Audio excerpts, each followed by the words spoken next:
Good day mga bossing, Alpi again mga bossing. Share ko lang itong screen door na pagawa sa akin ng aming client mga bossing.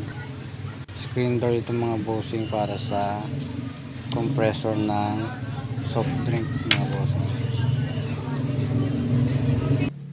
Ayan po yung compressor mga bossing para sa soft drinks. Itong door na ito mga bossing gawa sa 3/4 marine plywood mga bossing, nakunat. Ginamitan ko siya ng trimmer mga bossing, sumuko ang trimmer, umuusok lang sa sobrang tigas ng marine local natin sa Pilipinas mga bossing. Ayan, kaya ako inukita niyan mga bossing para paglalagay ng screen para maging maayos ang dating mga bossing. Tapos meron pa yung corner na flat bar.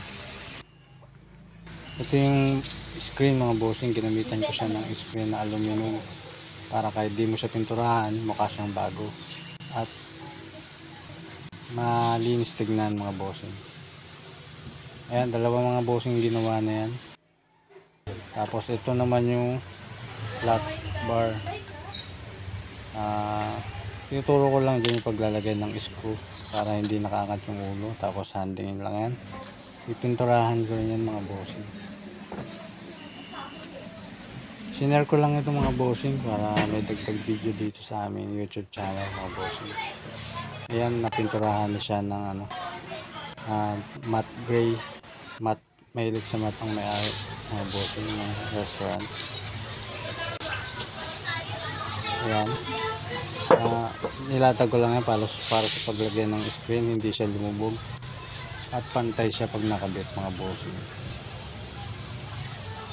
Sa mga hindi pa nakasubscribe sa amin mga bossing, pasubscribe po sa aming channel kahit ng bell button to all mga bossing para ma-notify po kayo sa mga bagong videos na aming i-upload mga bossing. Ito po, ayan po yung napinturahan na flat bar, lalagay sa corner para malinis tignan,